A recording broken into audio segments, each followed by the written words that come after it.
Now it's time to talk about what I hate about it. If you're part of the two-stroke church, you might want to turn the video off right now.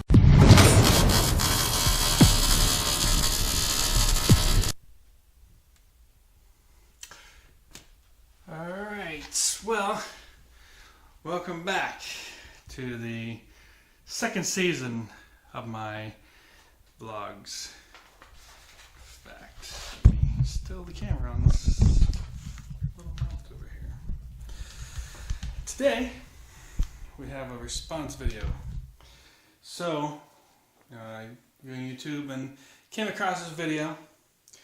Sorry today if I seem out of breath or something like that, but I had to take some dextromethasone today, so I may end up seemingly being out of breath. So, anyhow, and there's another link above if you want to see my why I'm out of breath video. So anyhow, I have more than usual today. So I came here this video. It says, should I buy a 2-stroke or a 4-stroke? And I watched the video, and it wasn't actually about why I should buy a 2-stroke or 4-stroke. It was more their points on what they liked about 4-strokes, or sorry, what they liked about 2-strokes and what they didn't like about 2-strokes. So, and the video that I'm responding to will be linked. So today I just like to do a response video instead of leaving a comment. So going back to that video, I did leave 2 comments.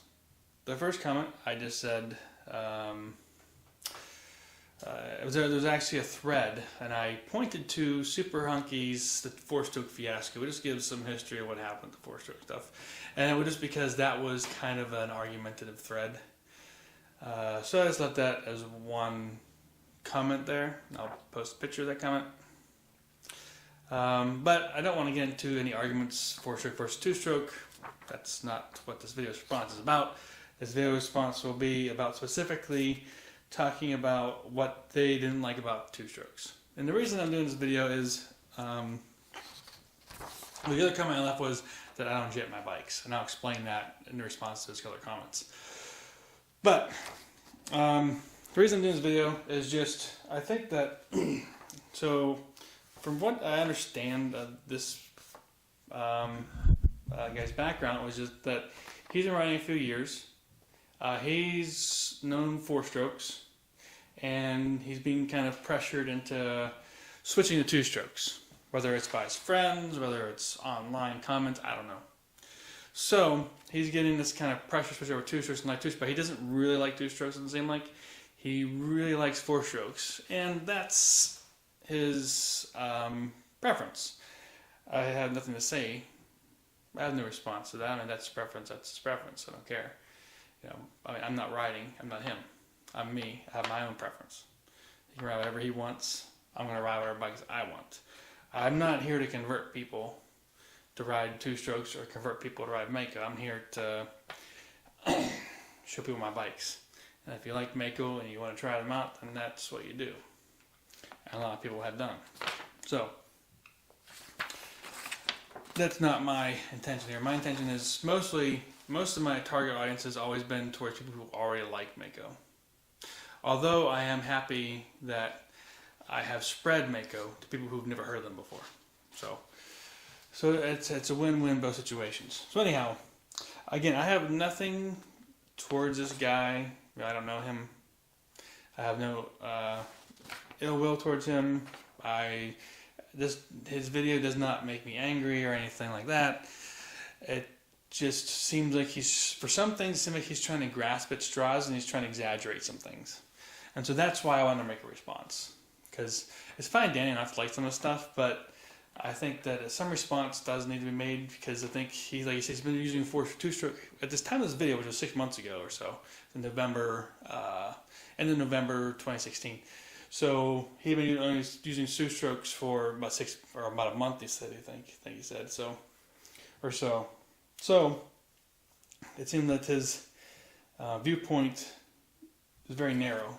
So I just wanted to make a response as far as my thoughts on what he brought up. And so to give my background, So, I mean, I rode bikes, dirt bikes, go-karts, and things like that since the 80s. And whenever I was growing up, two-strokes were it.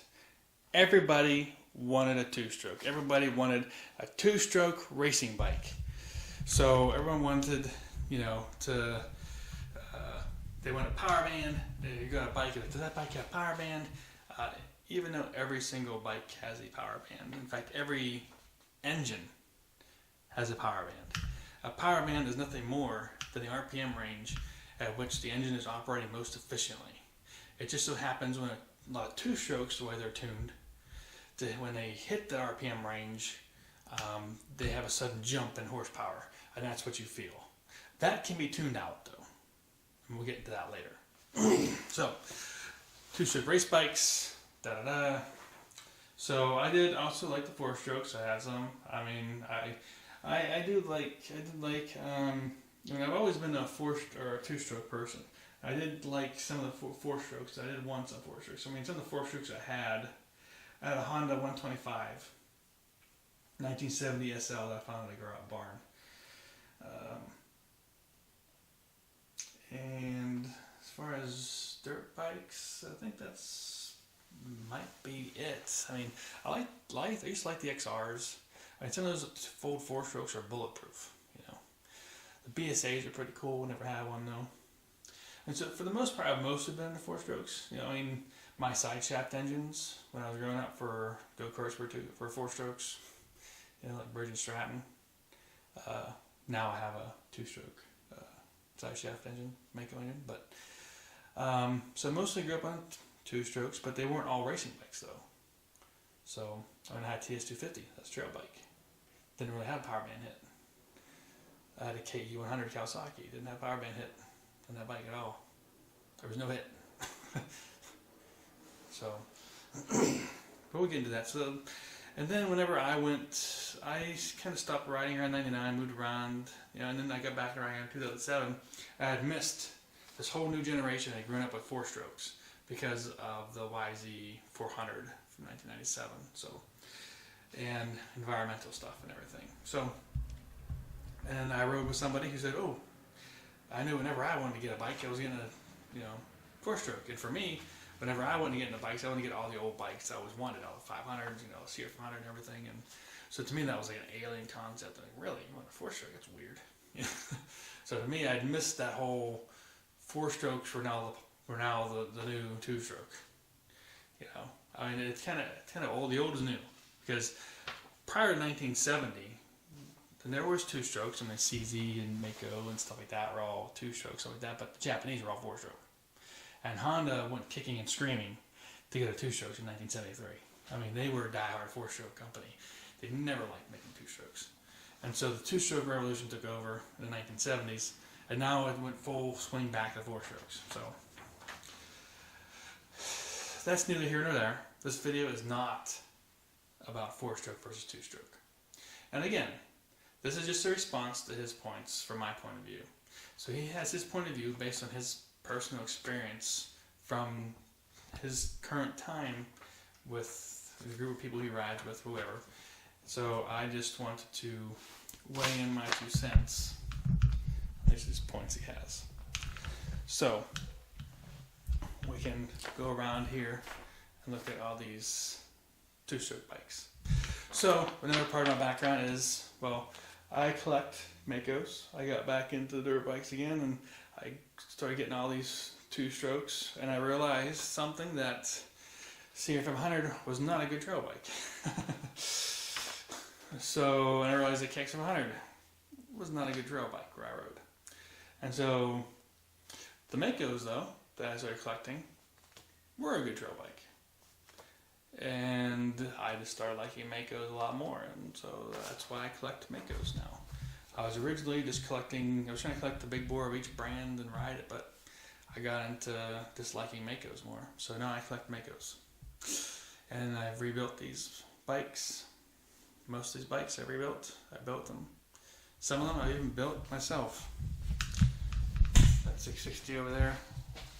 Built, I even had in a motorcycle show. doing a magazine.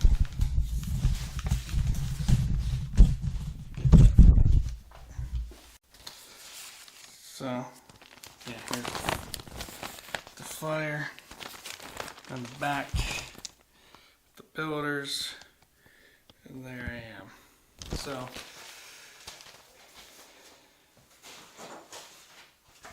yeah, and then I also had my bike in this magazine here. It's on the last page here at least. So, a couple pages.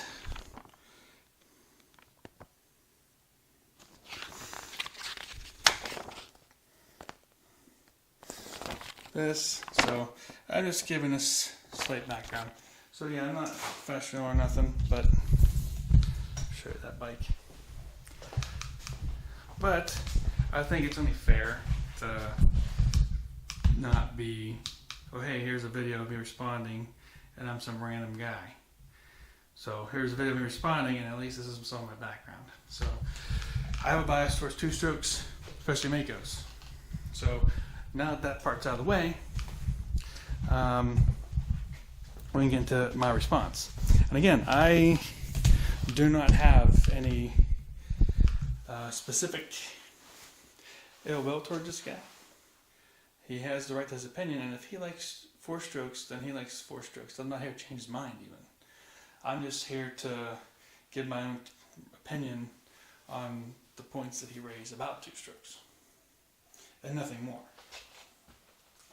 I'm not here to talk about two-strokes versus four-strokes. Only to the point in which they're pertaining to the points he brought up. And with that, I would like to get started on that. Fuel range.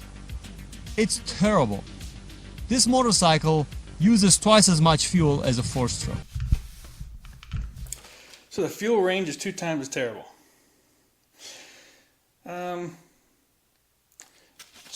Okay, so if you're going to talk about these bikes, these big bore bikes, yeah, the fuel range is terrible. So I have 2 extra fuel tanks on this thing because I can't get an oversized tank on this guy. So as far as the fuel economy, if you're running like a two-stroke, it's like a 300 or 250, those things have a lot of mileage. A lot of people around here ride those things to 60 to 80 miles on a tank gas. But again, you should be using an enduro gas tank, which is going to be larger to begin with. So these ones that I can't get a larger gas tank, I'm ending up supplementing. Plus, this here is a 700 two-stroke. This uses a ton of gas. You think a 250 uses some gas, this uses a ton of gas. Some of those two-strokes, they only have, especially the race bikes. So you have a YZ250. That bike probably has, what, a 2-gallon tank? Less? 2.5 at most. It can't have more than 2.5 gallons. I mean, you should have like a 3.5 gallon on it, put an oversized tank on it. I mean, that's, if you're not on track, then you should have an oversized tank on it to begin with. And in fact, the bike you're comparing it to may already have an oversized tank. I don't know what you're comparing it to. So the fuel range is really dependent on the miles per gallon. So, and how you're riding it. Like I said, a lot of people get a lot of mileage out of 300s. So for this tank, for this bike here, I have a 3.5 gallon, another 1 and like a 0.4 gallons, almost a half. You can roughly say this is about, what is 1.03, almost 1.5 gallons, yeah. So you can roughly say, you know, I mean, and this whole setup here,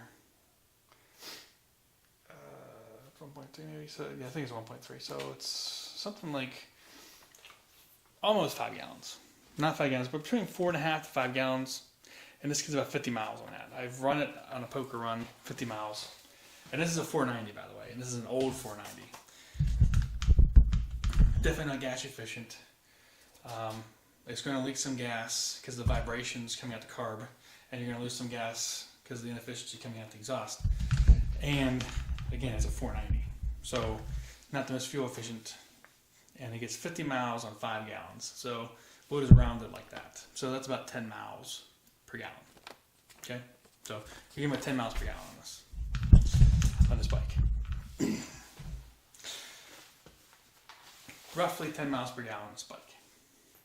Like I say roughly because you have less than 5 gallons, so you're going to be getting a little more than 10 miles per gallon, but that's roughly what you're seeing on this bike here. Now, like I said, on the smaller bikes, one of the things you have to take into account on the 4-strokes is they rev higher. In order for the newer race bikes at the CRF to make the power they do for motocross, they actually rev at 14,000 RPM.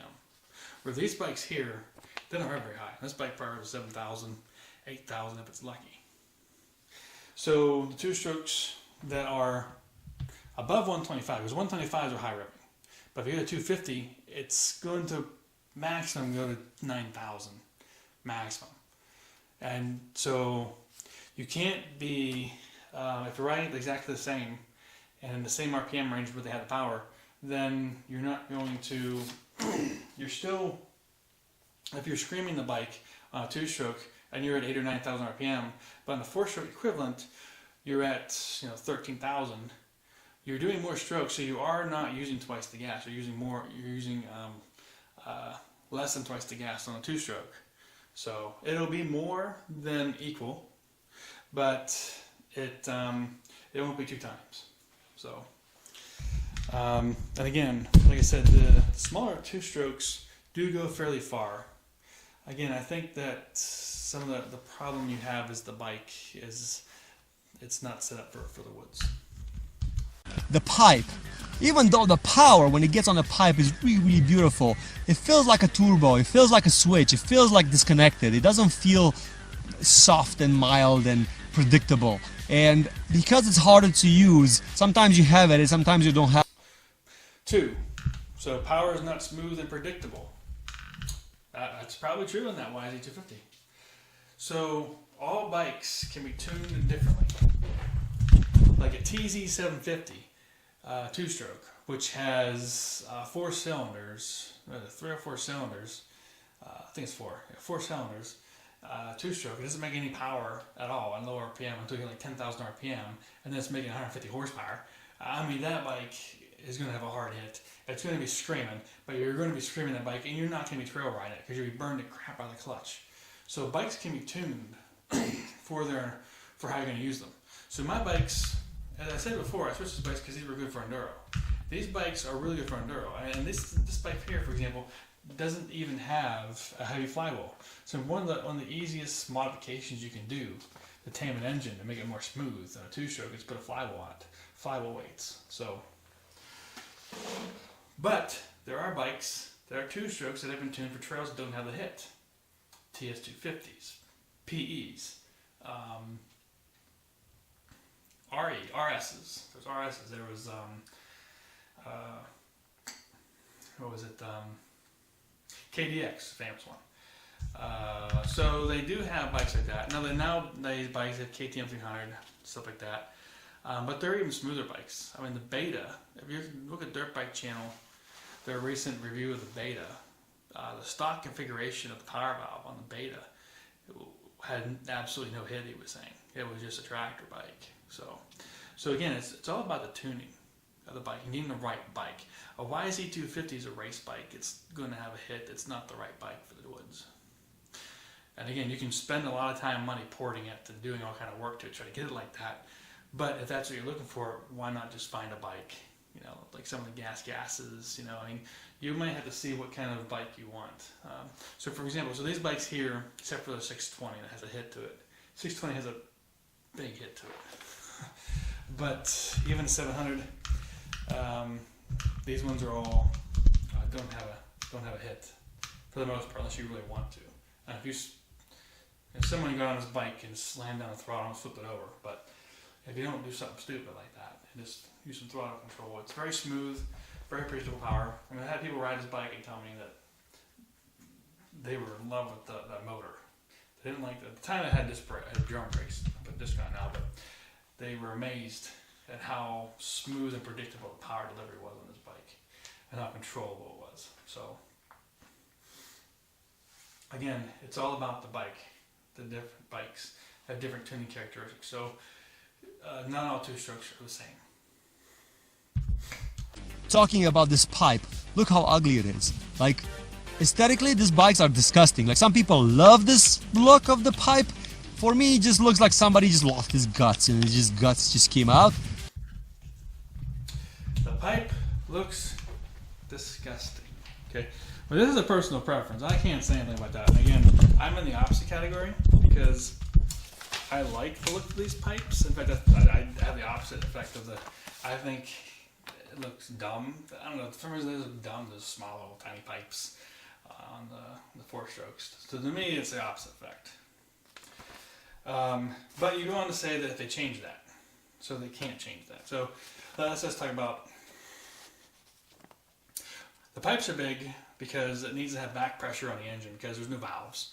So in order to behave like a valve, the back pressure pretty much pushes tries to keep the fuel inside and spill out of the engine.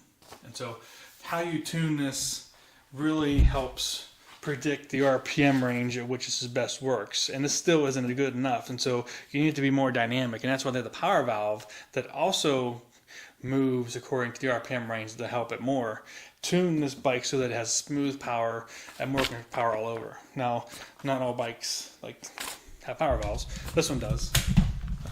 700 does not. 620 does not. That one does not.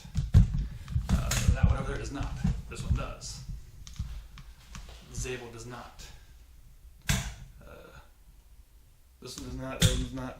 The 660 does. That one again does. So,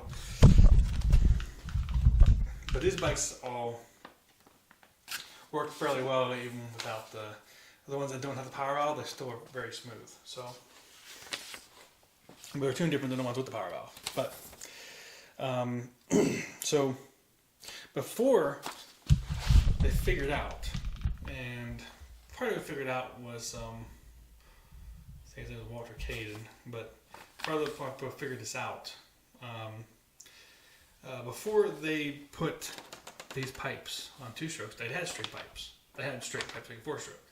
The difference was, though, that in order to tune the bike, you had to cut the pipe for a certain length. So you would say, this engine should be tuned for 4,500 RPM, therefore the pipe should be this long. And so you tuned it for a particular RPM range, and you just made the pipe as long as you needed it for that RPM range. And that's how they tuned it back then. So if you wanted to change your two-stroke to have a thin pipe, you can. It's just going to be tuned for one RPM range. So, and it's not going to be running as good in the other RPM ranges. Technically speaking, you could. But I highly would not recommend that. It smokes and it stinks. So if you're working into your garage, every time you work on it, it's going to be really, really annoying because you have to keep the garage door open, and then all your neighbors will see this cloud of smoke coming out of your garage, and it's really, really the noise, it's annoying. So I really, really don't like the two-stroke noise. Okay, so smoke and smells, garage door, closed noise, and keep the garage door open. Okay, so let's break this down. So first of all, you can visibly see the smoke. So that's one thing. Okay, so you can't visibly see the smoke in a four-stroke unless perhaps you're burning oil, your oil rings are bad or something like that. So that's true. Now the thing about that is though that the smell still carries. So you still have a smell, right? So if you are running it, they can't see it, they'll still smell that smell.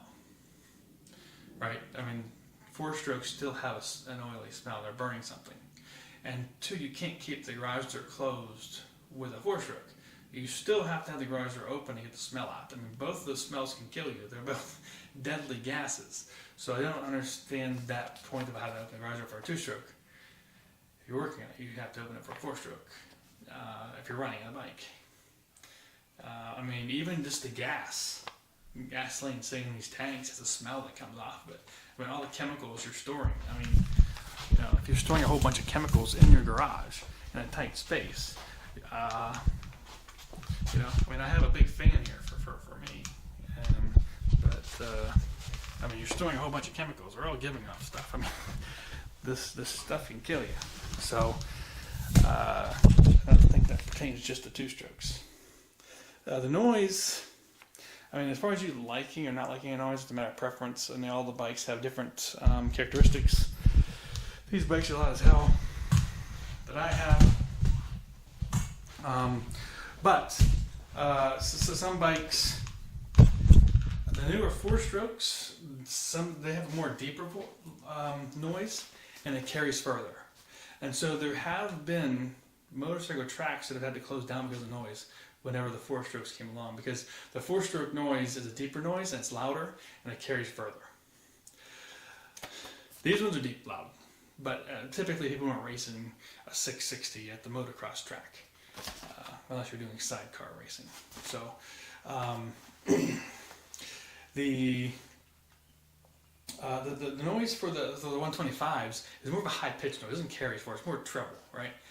So if you're close to it, sure, it's loud. But then again, if you're looking at trail bikes, there are ordinances in the woods, which these bikes don't follow, but that does 97 decibels, right? And a lot of four-strokes don't even hit that. So the newer two-strokes, like the KTM and stuff like that, you can get silencers packing well, and they can tune down the noise. I mean, at idle, I have an old video where I did idle on some different bikes. This bike here, it was at idle, it was still pretty loud, like 85 decibels. But if you look at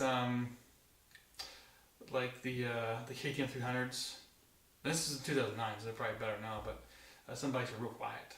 I mean, especially compared to these bikes. These bikes go up to 105 decibels, but they went to 70, they were idling 70 decibels and stuff like that. So they're relatively quiet these days. So you can get two-strokes to be relatively quiet. And again, some of that has to do with your silencer. Now, your silencer should be forestry approved with spark arrestor, which actually does tame these down a little bit. So, or as far as the noise. And one of the things with the four-strokes is the four-stroke pipes, they get hot. They can cause a fire. They can start a four-stroke and let it sit idle at night. It'll glow red hot, that pipe. Two-strokes, that won't happen. Two-strokes will shoot flames out of the exhaust, but they won't make it all the way back here. Our four-stroke can actually shoot flames out back here and actually have sparks come out and cause fires. That's why you need to have the spark arrestor. So two-stroke is not as likely to do that. So yeah, like I said, with the four-strokes, those pipes can get red hot if you let them idle. So it absolutely destroys tires. Why? Is because the power band is very, very mild in the beginning, and then when it hits it, then the tire starts to spin, and then the knobs start to come off, and it gets... This one destroys tires. I don't know. I mean, nothing I can say about this one. I mean, knobby tires are meant to spin, so they're going to wear them down no matter what you're riding. Whether or not two-strokes are wearing them down a little more because they're on the power band, or because they have a hit. At least some bikes that are tuned for racing, especially, and not tuned for trail riding, have more hits than... But again, you can get a bike that's tuned down for trail riding. But so whether or not that's true, I don't know. I know that these bikes here would eat tires, like every couple months, eat tires. Okay, and this bike here went to so many tires. And now, again, it also depends on the tire you have and everything, because this bike here now has it has a real trials. This isn't a fake trials tire. This is an actual real trials tire. You know, this is a Michelin competition trials tire that I have on it. I put that trials tire on in 2010. So what year is it? 2017? It's still on there. It's a little bit worn down. It still works perfect though. So I used to change tires all the time. Switch to trials tire, and for my type of riding, it works good for me. So I switched all of my trials tires. And this has been through several poker runs. I'm riding all day. I mean, so many hours on that tire. Can't believe that I've never had to change it. whatsoever. It's never worn down because it doesn't spin. The tire is not made to spin. If you're spinning a trials tire, then you have no traction, and you're just going to keep spinning and wear it down. So yeah, it's supposed to grab, and it's supposed to wrap around things and grab it. And if you're not riding it like a tractor like that, you're going to wear it down because you're not supposed to spin. So it's a different style of riding than the knobby. So yeah, I mean, that's all I have to say about the short tires. If you thought that fuel economy is bad because you have to carry extra fuel, you haven't considered the fact that it uses twice as much fuel and you have to add oil in it. So a ride that should cost you $5 now. Fuel costs twice as much. Okay, so oh yeah, so can't borrow fuel from other riders. I don't remember if he said this in the previous one or this one, but I'll address it here because I've already addressed the twice as much thing. So again, you have trade-offs, right? So first of all, let me talk about the cost here. You have trade-offs, right? So you have to mix the fuel, sure, right? That's not a big deal, and you have to buy a little bit of oil to go with it. At the same time, the trade-off is on a four-stroke. The four-stroke, so the bottom end is full of oil on this thing, right? But it doesn't go into the cylinder. So the bottom end can actually use automatic transmission fluid, or it can use regular oil, and you can be less.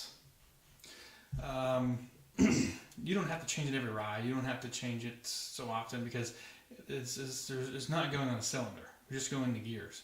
So the only time you really have to pay attention to it is if your clutch plates are really shedding metal, or you have some new engine that's shedding metal somewhere. But usually you do have a magnet at the bottom, as long as it's not aluminum, it's collecting.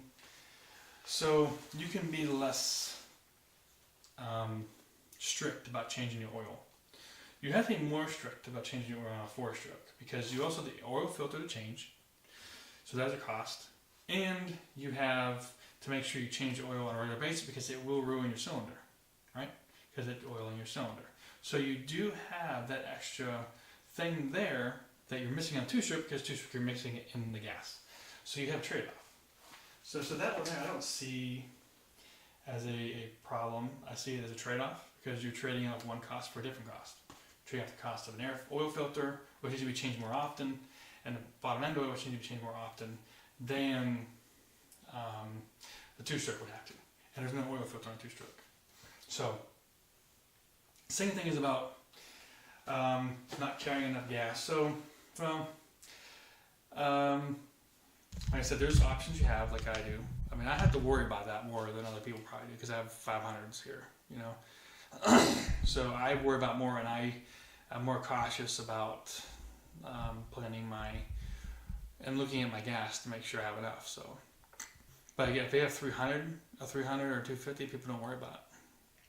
No one I've ever ridden with has ever worried about it, except for me. So, and again, you have options. Second thing is that for me, even if I ride people with two strokes, I can't take their gas. So that one there is true. I mean, it's not even true because even if you ride with two-stroke people, because you don't know what they mix their gas at, right? I mean, I mix it thick. I mix it 4 ounces to a gallon. I mix it 32 to 1. And maybe it's rich, people think, but rich also helps improve the combustion because it seals better, the O-rings, so you get more performance out of it, especially if you're racing. But I know you can lighten it for trail riding, but I still don't do that. So again, and we'll talk about the jetting of that, but again, and I'll talk about why that relates to jetting a little bit. But so yeah, it's cost twice as much. I don't buy that.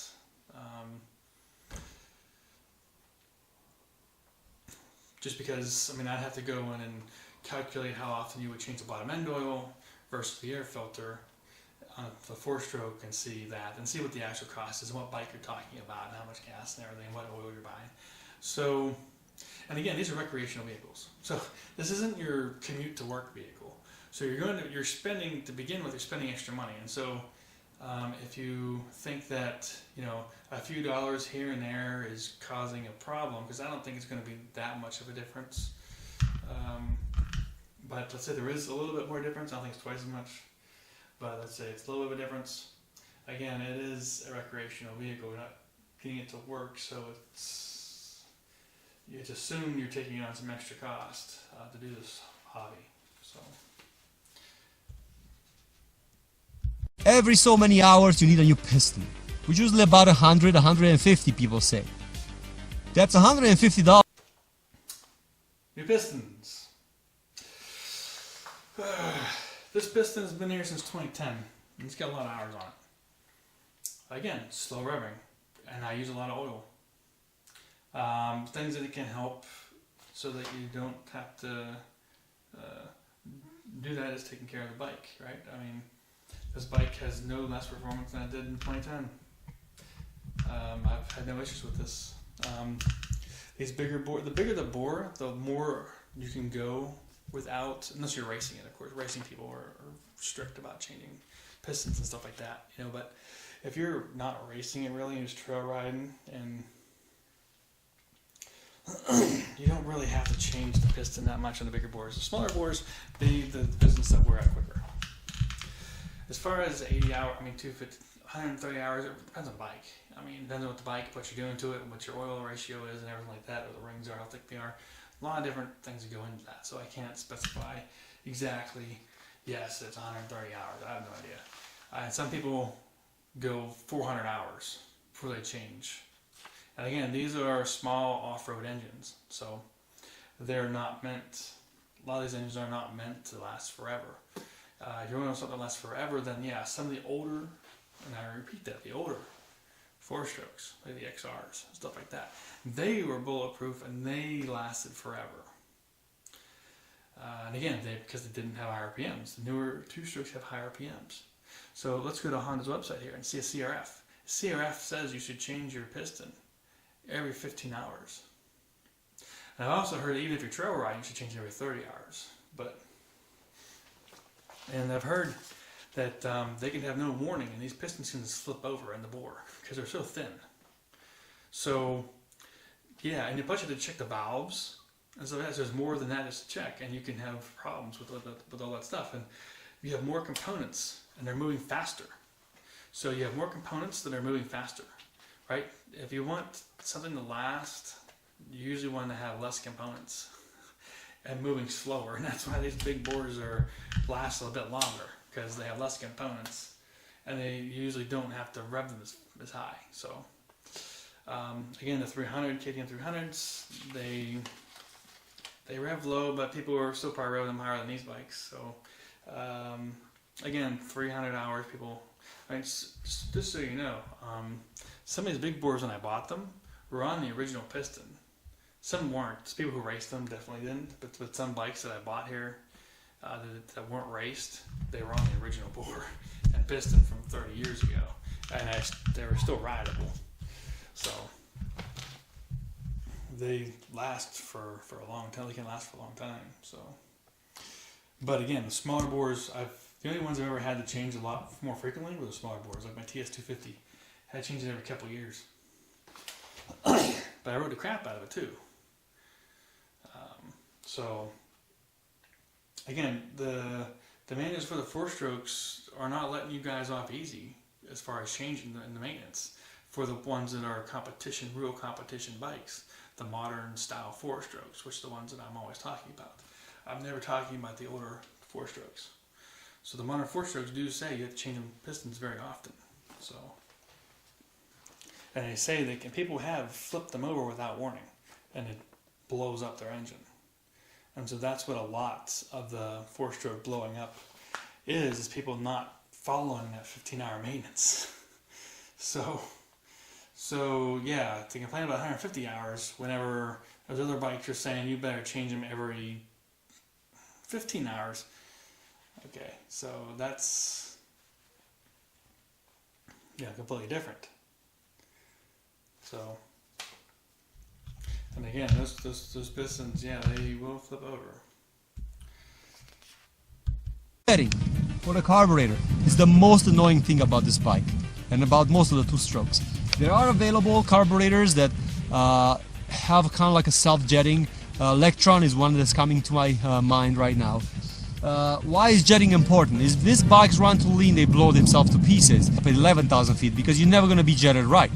A four-stroke, you could get the jet close enough, but on a four-stroke, remember, you could get fuel injected, which could make a huge difference. So jetting. In all my life, I have done what you said at the end with the four-strokes. I have gotten them to where they are just generally jetted so that they work in most environments without me changing them. They're in between too rich and too lean, right? I mean, they're in between, they're more on the rich side actually, depending on where you go. So I ride from 500 right now to 3,500 feet, and I never change my jetting. I jetted these bikes how they run, so good. Some of these bikes are jetted perfectly. Some of these bikes, so the 700s are jetted stock, and they probably can be tuned in some areas to be a little bit leaner. At the same time, when you run single track, they run hot, and more fuel helps cool them down.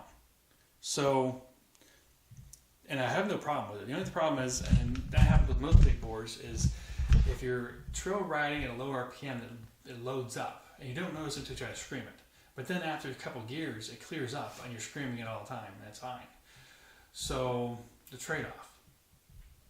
Now, and also, part of what I said before, part of what I do as far as the jetting, and the mixture is I mix 32 to 1. So I mix 4 ounces to a gallon.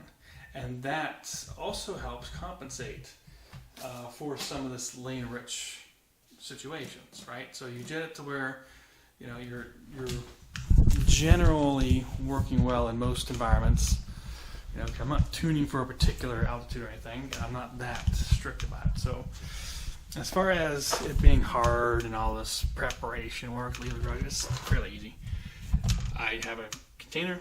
I have this type of mixture, which I can look down and just see it. I can see 4, 1 gallon, 8, 2 gallon, 12, 3 gallon, 16, 4 gallon. So pour in my, pour in my 2-stroke mix. Pour it in there, look down, dump it in the thing. And sometimes, I mean, even in a 4-stroke, you have to do this, but if you're not going to ride for too long, you might want to add some fuel stabilizer as well. So, pour it in, have it mixed, and that's it. And if you don't have any 4-strokes, you just have a 2-stroke can, and that's it. So, in fact, the only prep work that I usually have to do before I leave the garage, if I haven't ridden a bike in a while, is I will check the oil level, check the tire pressure. That's it. Sometimes I'll fire it up. And if a bike's been sitting a long time with gas in it, this goes for a 4-stroke too, the pilot jet can become clogged and you gotta unclog it. That's the only thing. And if you've been riding it recently, that's most likely not gonna happen.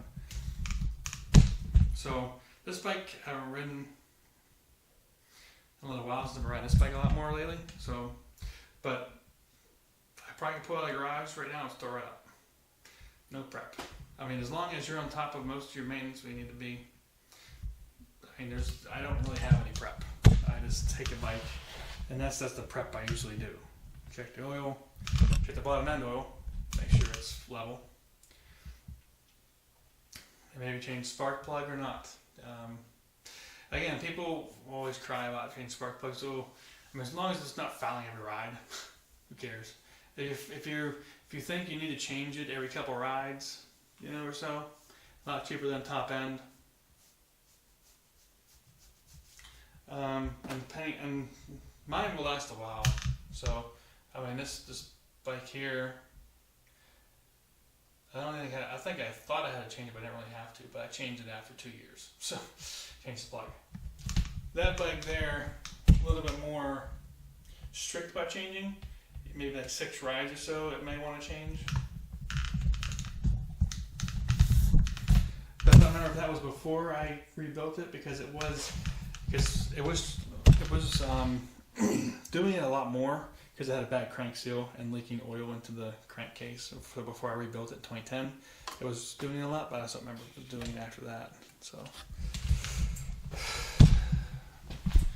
this one did have to change plugs after a couple rides, but again, it was because it ran rich, because it had a bad air filter. It had an air filter that wasn't getting enough airflow, so I switched that. And then I've taken that off recently because the O-ring had gotten cut because the pipe was on it and it cut it off and blew it off, and then it wasn't sealed, so it was running real bad.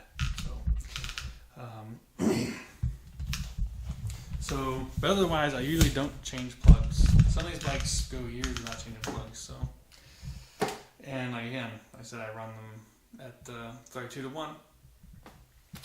So, but again, changing spark plugs, as long as you have it jetted to where, I mean, at least you can get some rides out of it. It doesn't bother me any. I mean, I always say if you can go years without it, it's fine, but it's better. But, so, and again, like I said, 4-strokes still have to be jetted, but you're saying that 4-strokes can't be jetted towards in that sweet spot where, you know, they can take any altitude. And then I'm saying again, you can do the same thing with these bikes. If you jet them, you can jet these bikes that way as well. But I think the problem is a lot of people will run their oil mixture too lean, and they can't do that well, because whenever you run your oil mixture too lean, then you run into that situation where leaning up the gas leans up the oil a lot more. Whereas if I'm running it, if we're running just a 1 and I hit a lean condition, I've probably still got enough oil to cover it. So I would say that. So the next thing is fuel injection. Well, I mean, then you have to worry about battery and pump. Sure. I mean, and then of course there's other carbs you can use, like Electron. Yeah, sure. And you can also run Big Air, which has screws instead of jets. Okay. So that's my thing on jetting. I'm not someone who ever talks about jetting. No one ever talks to me about jetting anyways, because obviously nobody's riding a Mako. So nobody talks to me about jetting for the most part. In fact, I get emails about people asking me how to jet their bikes. I just give them stock jetting. Like, yeah, here you go. How what stock jetting is. And then they can jet from there.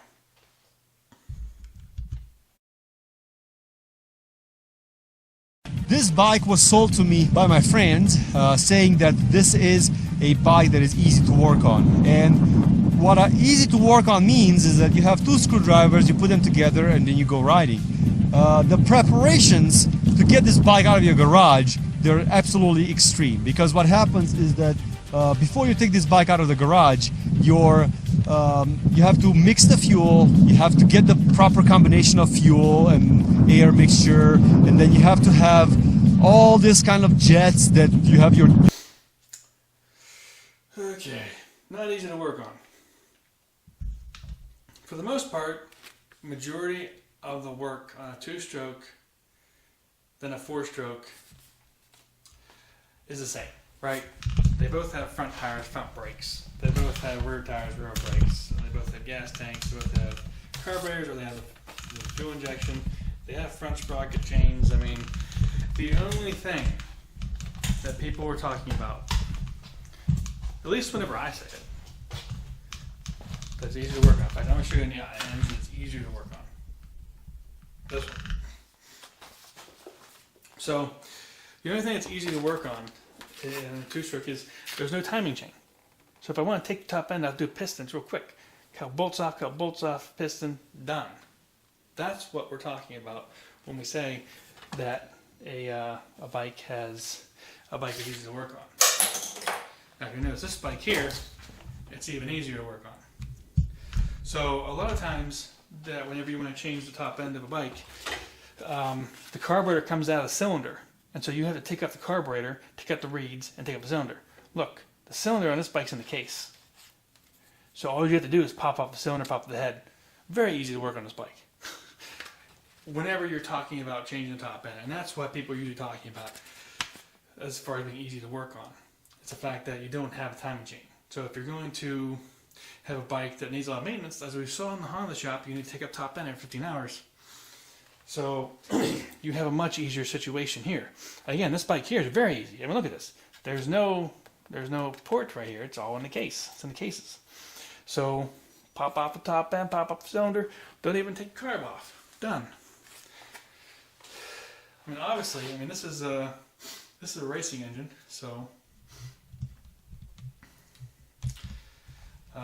people change the pistons and stuff like that, and racing engines a lot. So make it easy.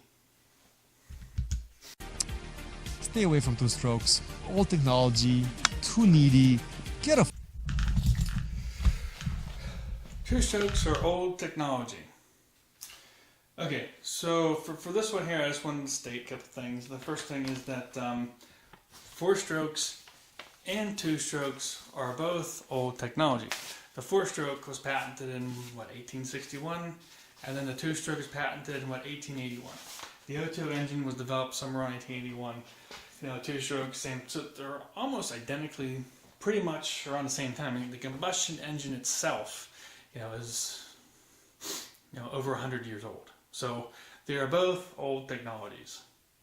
So I'm not really sure what that means. There's even people still using steam engines these days for some applications. So, but steam engines is an old technology, right? So, what is a new technology? So if you're going to argue that it's an old technology, then you really should be moving towards electric engines, right? Because electric engines are the new technology. And electric dirt bikes. And Maico doesn't make electric, or somebody uses the Maico name and makes an electric dirt bike. There's also Alta and a bunch of others that make, make electric dirt bikes.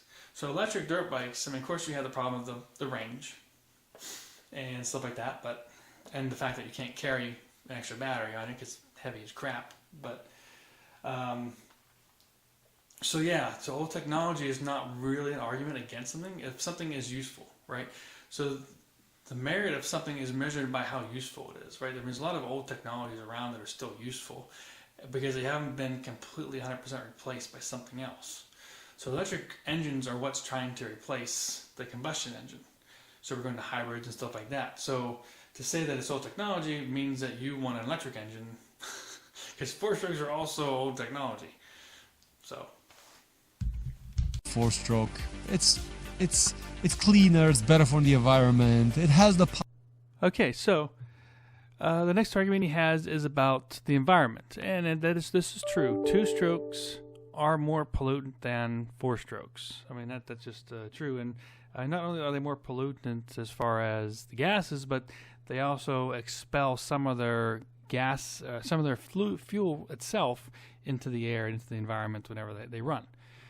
So that there's some point to be made for that, but let's just stick to the environment as far as the gases it emits.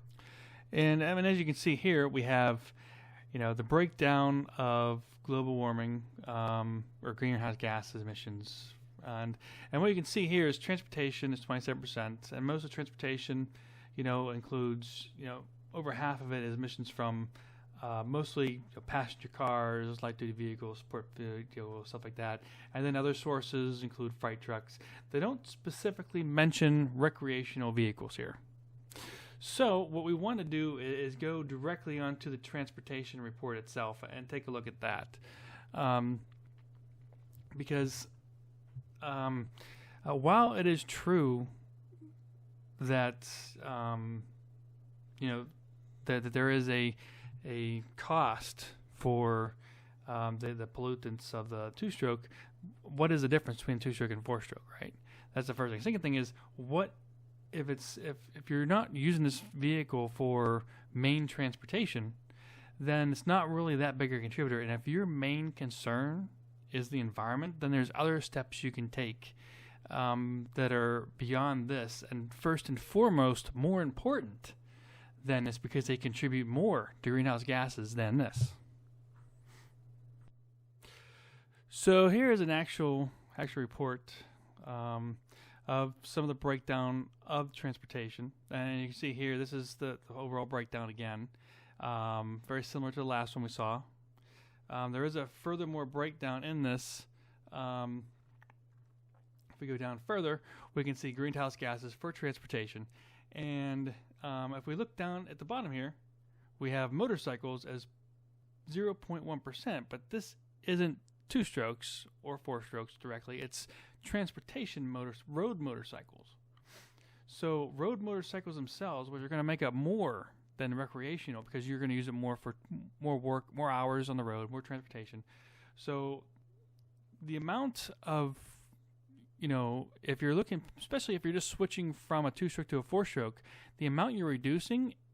So first of all, even if you just quit riding recreational vehicles altogether, you're reducing a grain of salt, in a bucket of water. And then on top of that, if you're just switching between a two-stroke and a four-stroke, you're really nitpicking at how much your carbon footprint is reducing. If you really, really, really cared, about the environment here, you would start out with your passenger car and get rid of it. That would be the main thing to get rid of. The recreational vehicle will be actually the last thing to go because most people aren't using it that much, and it's not even showing up on this chart. In fact, if you look at some of these charts when they come with non-road vehicles, they're more talking about diesel two-strokes, Caterpillars and stuff like that.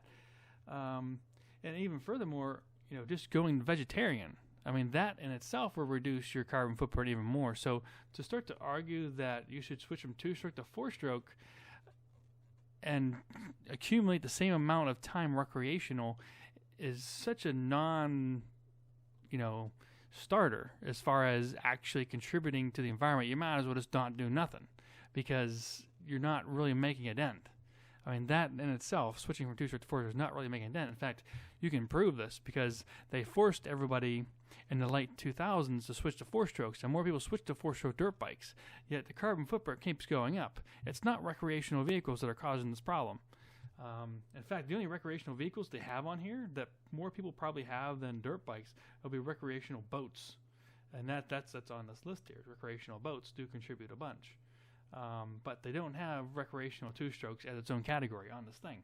In fact, they don't even have recreational ATVs and stuff in itself. The only motorcycles they have are, again, transportation services for on-road vehicles. So, again, my whole point here is just, that's a non-real argument as far as switching between two-stroke and four-stroke.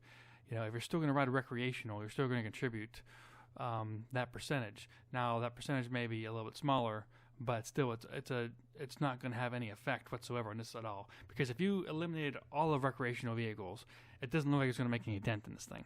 Even if you eliminated all road motorcycles in itself, you're limiting 0.1%. That's not nothing. That is nothing. So you're eliminating. You're looking at the wrong things if you want to reduce your carbon footprint. Let the pros ride two strokes. So this one is false. It depends on what you're talking about, I guess. If you're looking at only United States motocross, then the rules and some people try to race two strokes, but for the most part, it is four strokes in the United States. Other countries, it can be different. There are two-stroke nationals in Britain, and there's two-stroke races that are going on in Europe and things like that. But if you ignore motocross, if you're just looking at enduro is leading with two-stroke bikes. Enduro cross has two strokes in it. People are professionals riding two strokes. People are winning, competition with two strokes in enduro and hard enduro. So. But people are also riding four strokes, so it's a mix. Sidecar racing is almost entirely two-stroke. They got some four strokes in there too, but Zabel has won 12 times, maybe 13 times now, world champion sidecar cross. That's a two-stroke. So it's incorrect to say that professionals are using four strokes only, and some of that for the motocross in the United States is political. And it has to do with what happened as far as the four-stroke takeover, which is neither here nor there and beyond the scope of this. And so if you're going to be a sponsored rider, you're going to have to ride their factory bike. And no one's producing really motocross bikes these days that are two strokes for the most part. You have Yamaha, Maicos, and stuff like that having some two-stroke motocross bikes, but No one's racing those for the most part. It's all factory-sponsored stuff. I mean, there's no real privateers anymore for the most part. There have been some privateers that have come on two-strokes, but for the most part, it's not like it used to be where there's a lot of privateers. It's mostly factory bikes, four-stroke bikes that are millions of dollars. So yeah, but to say that there's no two-strokes being raced is incorrect.